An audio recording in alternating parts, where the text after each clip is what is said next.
Bonjour! Alors, on continue notre parcours avec le deuxième psaume du dimanche 1, le cantique des trois enfants, l'hymne de l'univers.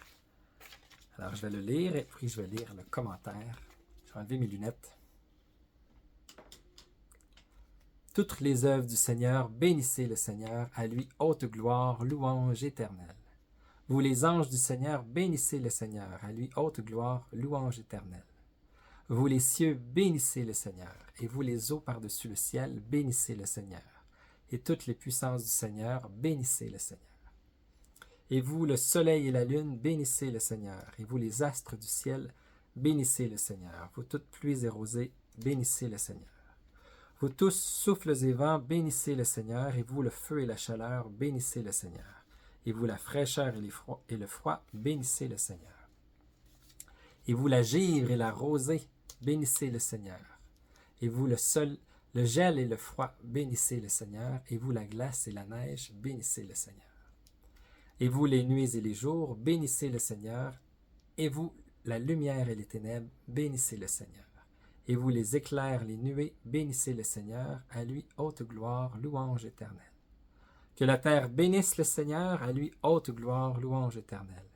Et vous, montagnes et collines, bénissez le Seigneur. Et vous, les plantes de la terre, bénissez le Seigneur. Et vous, sources et fontaines, bénissez le Seigneur. Et vous, océans et rivières, bénissez le Seigneur. Baleines et bêtes de la mer, bénissez le Seigneur. Et vous, les oiseaux dans le ciel, bénissez le Seigneur. Vous tous, fauves et troupeaux, bénissez le Seigneur. À lui, haute gloire, louange éternelle. Et vous, les enfants des hommes, bénissez le Seigneur. À lui, haute gloire, louange éternelle. Toi, Israël, bénis le Seigneur. Et vous, les prêtres, bénissez le Seigneur. Vous, serviteurs du Seigneur, bénissez le Seigneur. Les esprits et les âmes des justes, bénissez le Seigneur. Les saints et les humbles de cœur, bénissez le Seigneur. Ananias, Azarias et Misaël, bénissez le Seigneur. À lui, haute gloire, louange éternelle.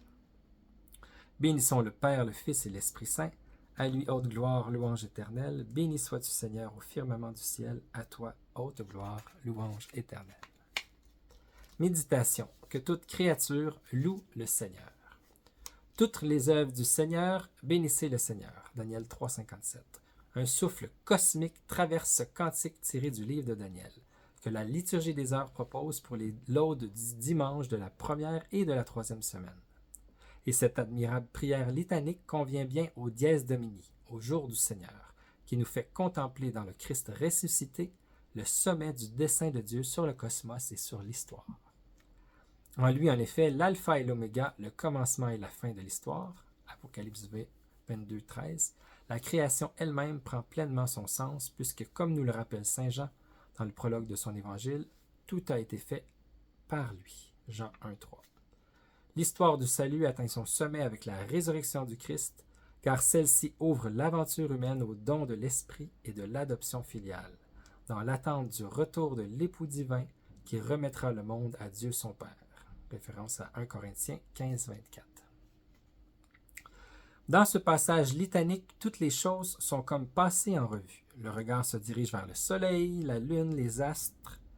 Il s'étend sur l'immense étendue des eaux, se lève vers les monts, s'attarde sur les situations atmosphériques les plus diverses. Il passe du chaud au froid, de la lumière aux ténèbres. Il considère le monde minéral et le monde végétal, s'arrête sur les diverses espèces d'animaux. Puis, l'appel se fait universel et il met en cause les anges de Dieu, atteint tous les enfants des hommes, mais implique d'une manière particulière le peuple de Dieu. Israël, ses prêtres, les justes. C'est un immense chœur, une symphonie dans laquelle les différentes voix élèvent leur chant vers Dieu, créateur de l'univers et seigneur de l'histoire. Récité à la lumière de la révélation chrétienne, il s'adresse au Dieu trinitaire, comme la liturgie nous invite à le faire en ajoutant au cantique une formule trinitaire « Bénissons le Père, le Fils et l'Esprit Saint ». En un certain sens, le cantique reflète l'âme religieuse universelle, qui perçoit dans le monde la trace de Dieu et s'élève jusqu'à la contemplation du Créateur. Mais dans le contexte du livre de Daniel, l'hymne se présente comme une action de grâce qu'élèvent trois jeunes Israélites, Ananias, Azarias et Misaël. Condamnés à mourir brûlés vifs dans une fournaise pour avoir refusé d'adorer la statue en or de Nabuchodonosor, mais miraculeusement préservés des flammes. Derrière cet événement, il y a l'histoire spéciale du salut par laquelle Dieu choisit Israël comme son peuple et établit avec lui une alliance. C'est précisément à cette alliance que les 3 jeunes Israélites veulent rester fidèles, même s'il faut aller jusqu'au martyre dans la fournaise ardente. Leur fidélité rencontre la fidélité de Dieu qui envoie un ange éloigner d'eux les flammes. Daniel 3, 49. Ainsi, le cantique se situe dans la ligne des chants de louange que l'on rencontre dans l'Ancien Testament pour avoir échappé à un danger. Parmi ceux-ci, célèbre est le chant de victoire que rapporte le chapitre 15 de l'Exode, où les anciens Hébreux expriment leur reconnaissance au Seigneur pour cette nuit au cours de laquelle ils auraient été inévitablement emportés par l'armée de Pharaon si le Seigneur ne leur avait ouvert une route à travers les eaux, jetant à la mer cheval et cavalier. Exode 15, 1. C'est très connu. On chante ça à Pâques, si vous vous souvenez, à la vigile pascale. Ce n'est pas un hasard si, lors de la solennelle vigile pascale, justement, la liturgie nous fait redire chaque année l'hymne que les Israélites chantèrent lors de l'Exode. Cette route ouverte devant eux annonçait de manière prophétique la voie nouvelle que le Christ ressuscité a inaugurée pour l'humanité dans la nuit sainte de sa résurrection d'entre les morts. Notre passage symbolique par les eaux baptismales nous permet de revivre une expérience analogue de passage de la mort à la vie grâce à la victoire sur la mort remportée par Jésus pour notre profit à tous. En redisant au cours de la liturgie dominicale des laudes le cantique des 3 jeunes Israélites, nous, disciples du Christ, voulons nous situer dans le même courant de gratitude pour les grandes œuvres accomplies par Dieu, tant lors de la création que surtout dans le mystère pascal.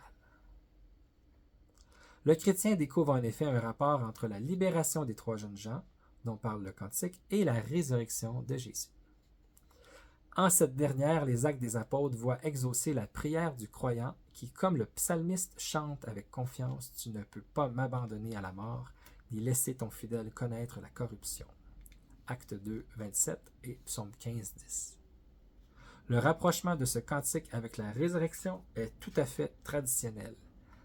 Il y a de très anciens témoignages sur la présence de cet hymne dans la prière du jour du Seigneur, Pâques hebdomadaire des chrétiens. Également, les catacombes romaines conservent des pièces iconographiques dans lesquelles on remarque les 3 enfants qui prient, indemnes au milieu des flammes, témoignant ainsi de l'efficacité de la prière et de la certitude de l'intervention du Seigneur. Béni sois-tu, Seigneur, au firmament du ciel, à toi, haute gloire, louange éternelle. Daniel 3,56. En chantant cet hymne le dimanche matin, le chrétien se sent reconnaissant non seulement du don de la création, mais aussi du fait qu'il est le destinataire de l'empressement paternel de Dieu qui, dans le Christ, l'a élevé à la dignité de fils. Un empressement paternel qui fait regarder avec des yeux nouveaux la création elle-même et en fait goûter la beauté dans laquelle on entrevoit comme en filigrane l'amour de Dieu. C'est avec ces sentiments que saint François d'Assise la contemplait et élevait sa louange à Dieu, source ultime de toute beauté. On imagine spontanément que les élévations de ce texte biblique ont eu un grand écho dans son esprit quand à Saint-Damien, après avoir touché les sommets de la souffrance dans son corps et dans son esprit, il composa le Cantique de Frère Soleil.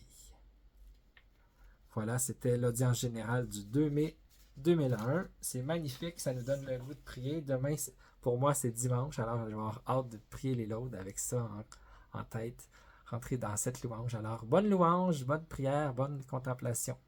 À bientôt.